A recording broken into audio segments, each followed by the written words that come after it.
Well, hey everybody, I'm Jan Erickson from Stepping Aside, and welcome to As Above, So Below, a Rune and Tarot Divination for Thursday, the 2nd day of June, 2022. Well, let me get my runes out here, get them ready. Well, not that one, that's not the one I need that one.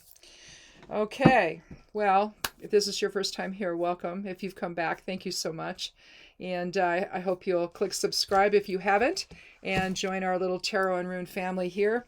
It's fun to just look at what tarot and runes, runes from, excuse me, both the Elder Futhark and Geomancy, the insight that they can give us about things we're dealing with or coping with, or things we want to do, or directions we want to take. Also about our interactions with other people. They just give you another idea to think about when you're trying to figure stuff out all the time, because that seems like we're always trying to do that these days. It's like, well, why did that happen? What's going on there? Well, sometimes this can help. Let's go ahead, though, and begin with the esoteric influences for today. Now, this is from the weekly posts that I do. Those go up on Saturdays, by the way. The weekly numerology, the ascendant rates, nodes, and other aspects that influence the week. Also, the daily correspondences for work and magic, those go up. And then the esoteric influences go up. Also, they go out in a newsletter I put out. And if you want to sign up for that, you can do that. It doesn't cost you anything.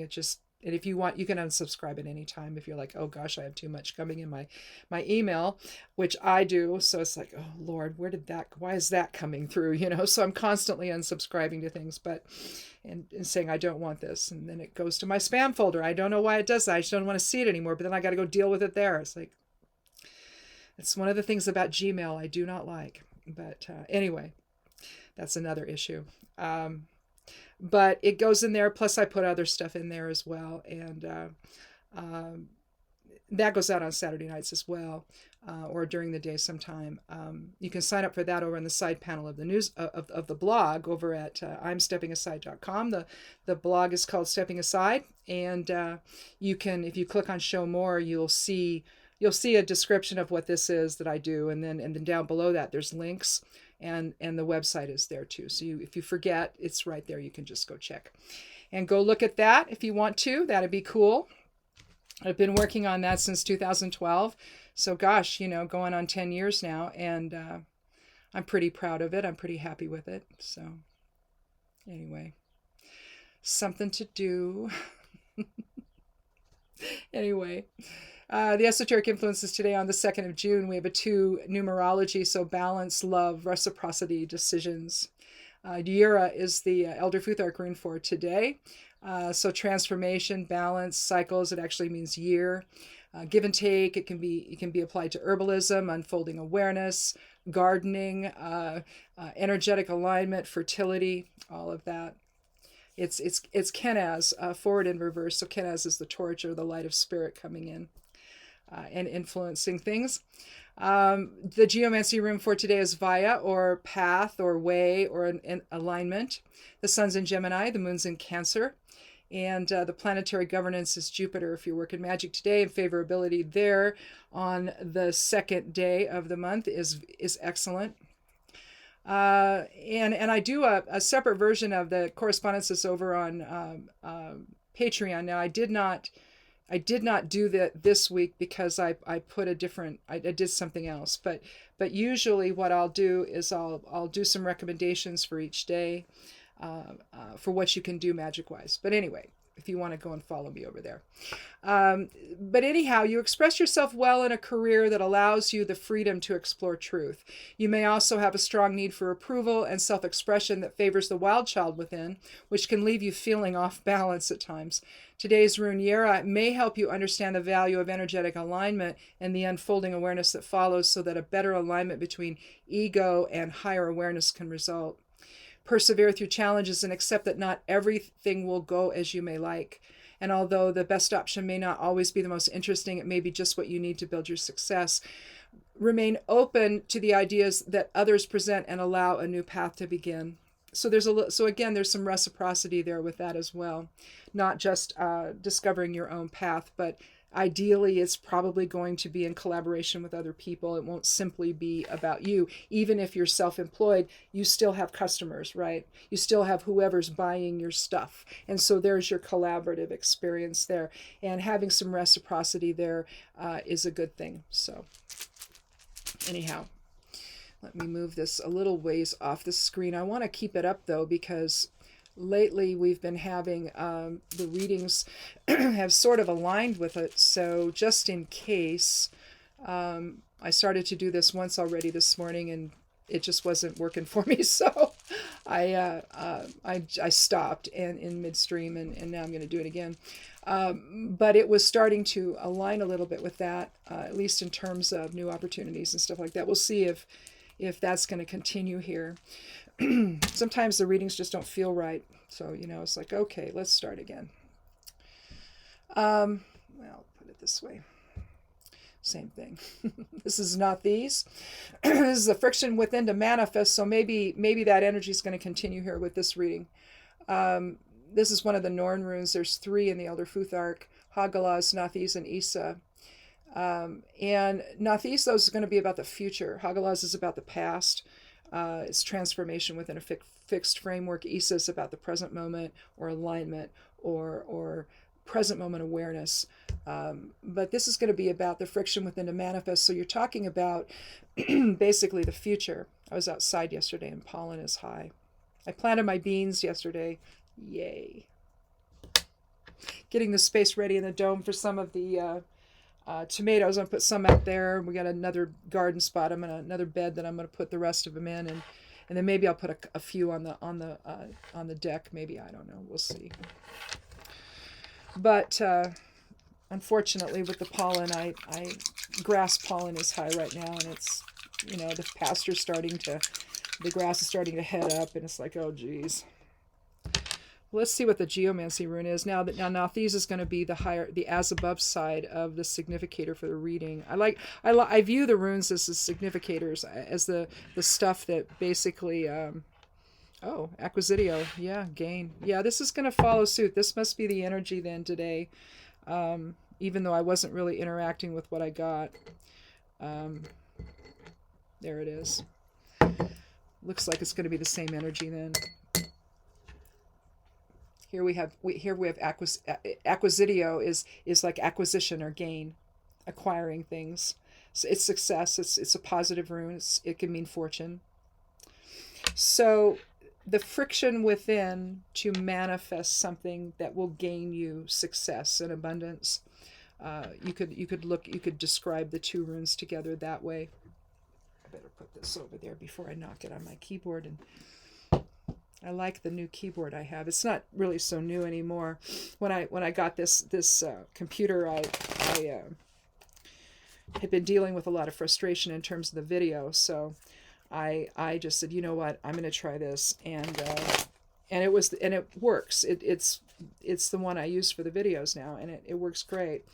But I had just the small keyboard without the numeric keypad, and I just hate doing numbers up at the top. I've got to have a keypad, and I just should have ordered it that way, and I didn't. I don't know why I didn't, but I didn't, and so eventually I just bought it and I really like it. So it's wireless, but well, both of them are. And so I use the other one out there. Sometimes my laptop doesn't. I have a key that came off. It seems to be staying put right now. But I don't know. It's the F key, and so if I hit it, though, like 2 or 3 Fs will come out. It's like I can't deal with that. So I just connect into the other one and I use it, and it's fine. But So let's go ahead and take the first 3 cards and see what we have. Well, one of the cards we had from the reading I started out with this morning was the Page of Wands, and I have him again. So clearly new opportunities are coming into this whole thing. I think, though, what I'm going to do, I've got the Hermit, I've got the Page of Wands, and I've got the Ace of Swords. So in a sense that we've got with the page and the ace, we're talking about new beginnings. But I think what I want to do is I want to move the Ace of Swords in the center and start with the Hermit. Because in a sense, this is very much like the reading I had this morning. But I had to move things around a lot, and it just wasn't gelling for me. But I think so I'm happy that I'm redoing it. But I think it's going to end up being roughly the same reading, which is fine. It just tells me that this is actually the energy of the day. So, but let's start with the Hermit. We've got one from the Major Arcana with the Hermit, one with the Ace of Swords. That's from the air element. So the mental side of things, intellect, all of that, reason, justice, fairness, balance, all of that. And then we have the wands, which is the fire element. So that's the active. Well, both the swords and the wands reflect active principles. Earth and water reflect passive influences. So here, this is about action today. But it's also about considering things before you take action. And I think that this actually says it better than the other cards did. And then we also, with not these, we have the friction within to manifest. So I think that this further defines this in terms of an action-oriented type of a reading. So let's see. So we have the 9, the Hermit is the 9, and with the Ace, that's a 1. So we have 10, which is 1, which is new beginnings. It's also independence, leadership, talent, taking a self-determined path. So again, new opportunity, really, embracing those kinds of things. Let's talk about the Hermit, though. Here we have a man, we'll just call him a druid. And he's got a cloak on, a cape on with a hood. He's an older man. You can tell by the color of the hair. He's holding a staff in one hand. He's holding a lighted lantern in the other. You could say that this would be, he's got this in his right hand, and so it's really an active spirit type of information that's coming in. He's getting up higher. You can tell he's up on a mountain. He's getting up higher away from everything. He's looking down upon creation, basically, down upon his world. And you see the light, though, in the inside is a Merkaba. And that Merkabas are considered soul vehicles. And so in meditation or trance work, you can visualize a piece of your light body, basically, going into a Merkaba and then going where you want it to go.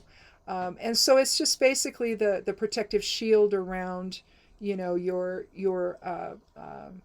aura or your light body or whatever however you want to see that, that then keeps you safe when you're out there journeying. But here, what this means is that he's bringing in higher awareness to his perception. He's gaining a different perspective. Instead of one that's egoic, it's more higher self-based. And he's getting out away from everything. He's retreating. He's withdrawing in order to do that. Hence the name, the Hermit, getting away from everything, getting away from the noise and the chaos of his world, of his experiences, to gain a different perspective, one that is not so chaotic, one that's more source-based. And then from there, we have the Ace of Swords. Now the Ace, I regard the Ace, the Fool, the Ace, and the Page of whatever, in the Page and the Court, irrespective of the suit, it doesn't matter. This is all about undeveloped potential with the Aces. And in this case, it's the undeveloped potential of new thinking, of new perception. You see the crown, we'll start here, with the hands reaching out from the cloud, with the cloud is the unknown. And here you have the garlands here hanging off the crown. When you see a crown, especially a sword piercing the crown, this is bringing in higher awareness into your perceptions. All the aces in the Rider-Waite will, the particular Rider-Waite deck will have a hand reaching out from the clouds. It's not the only one, though. The Four of Cups does as well. And I think that it's just that whatever has been clouding your perception is solved by spirit. Because you can look at the dark cloud here. It's not a white cloud, it's dark. And so your perception's been clouded, then all of a sudden, after you get away from it all, you see, you gain that higher perspective. Then you're able to then think about things in a new way.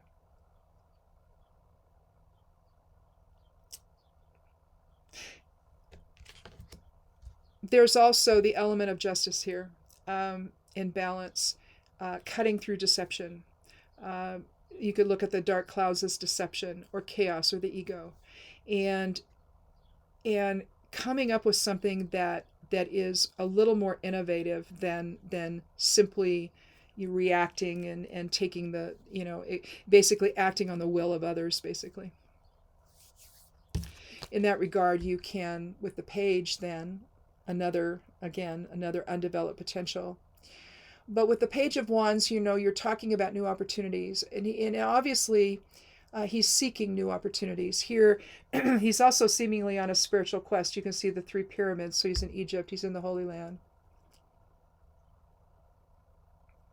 And it's almost like he's grabbing onto new opportunities, presenting themselves with that staff. Or he's presenting the new opportunities to somebody else. Either way. But it's that element of presentation. I mean, do you see that? It's an element of presentation there. He's not just, he could be looking at or considering a new opportunity, because you don't see anybody else in the picture. But at the same time, sometimes what's not there, is part of it. And there's always a sense with the pages of offering something new, or seeking something new, presenting something new. Feeling something new, depending on the suit that you're working with. And with wands is dynamic, and so you're looking at someone. Again, the pages are students. They're embarking upon a new life. They've gone through they've graduated high school, for example, and now they're going to college, or going off to do a trade thing or whatever. Whatever you're doing, further training for their life, so to then gain new opportunities. So you allow yourself to get away from the noise, even of your own perceptions. Maybe they're scattered. Maybe your focus is scattered, and you need to retreat. You need to withdraw.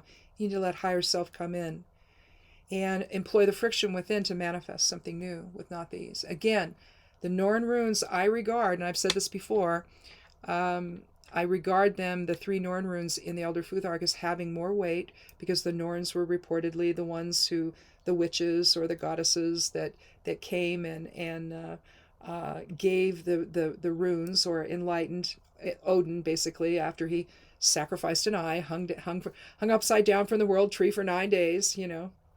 You'll see it written in the lore of sacrificing himself to himself. That means he took out an eye. And because he wasn't seeing things properly, so let's get rid of one of them. I don't know what he did there, but that's the lore. You always see him with a patch over that eye. And then you see Hugin and Munin up in the sky, his 2 ravens, going out and getting different things, getting the information he needs. Thought and memory is what they are, and But you've gone ahead and you've aligned. You've aligned in higher self-awareness, and then out comes the new ideas, right? With the Ace of Swords, which you then employ as the Page of Wands when you go on your spiritual quest and toward new opportunities. But again, the spiritual quest side of it seems to imply higher awareness. So instead of egoic reaction, you've got to stand back and you've got to say, look, there's something else going on here. I need to see the bigger picture here. What's truly at stake. And then that brings in, once you do that, once with the Page of Wands, I think it aligns well with Acquisitio, where you're going to gain something else from the whole experience.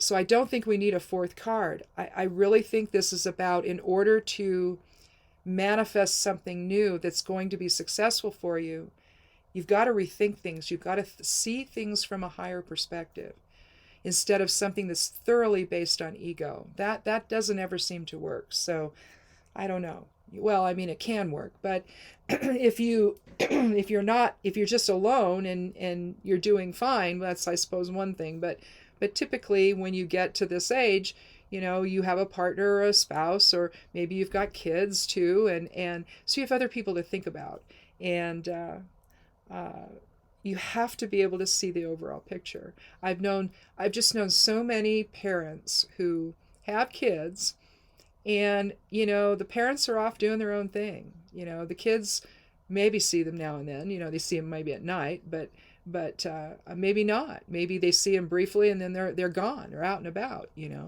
And they're home with a babysitter or with the older child or whatever. But there's not a lot of parental involvement in those kids' lives, and so I'm not sure what's all happening there. What are they doing? What's the point of this, right? Because the kids seem directionless. They seem to not have any boundaries. They seem to have no guidance. And so what are they really learning? They're learning things that aren't going to benefit them later on. So I think that being able to see the overall picture and the effect of your actions on others is important. And I think that this reading is talking about that. It's about cutting through with the Ace of Swords, cutting through deception. And really, I think it's your own self-deception it's talking about, the way we talk ourselves into this and that really are not getting us where we need to go, that are impacting things in a way that are just not workable. So once you get all that into perspective, then you can then pursue new opportunities that will bring you maybe a little more success, a little more security in your life. So, well, I think that's all we need to do. I think it's pretty clear. And I think that obviously, since this was essentially the message before when I started this, the first go around, gosh, sometimes I got to do these things 3 times before I really connect in with what I'm seeing. So, but I think that this flows really well, and I like the fact that it's kind of in alignment with today's esoteric influences in terms of expressing yourself well in a career that allows you the freedom to explore truth, but realizing that sometimes things don't go the way you want to, and when that happens, you do need to step back and see things from a different perspective, and this may be what this is talking about. So anyhow, that's enough. Have a great weekend. I'm still planting things. I planted, I think, I don't know if I said this in this one or the other one, I planted my beans, but we've got to plants. We're moving the blueberries we had in pots over to the dome. I've got in the center part of it, I have other blueberries. We're going to plant them there. And so we have to still do that. And at some point, we've got to plant the tomatoes in the garden. They're on my deck right now. I've got a whole bunch of them. Some of them I'm going to save out for my kids, and when we go see them, or they come up or something. But it's going to happen soon, so maybe they'll come up for Father's Day, I don't know, or one of them might. But then we can give them some peppers and some tomatoes. The peppers we have not transplanted yet, so we got to do that.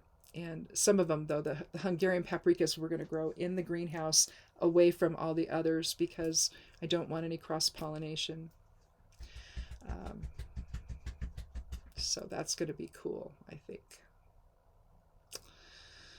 So have a good weekend, and if you've got a garden, get out there and work in it and feel the abundance growing around you, and it's just a wonderful, wonderful thing to do, to get your hands in the dirt and feel one with the earth. So anyhow, we'll see you again Monday. Be good to yourself, be good to one another, and blessed be.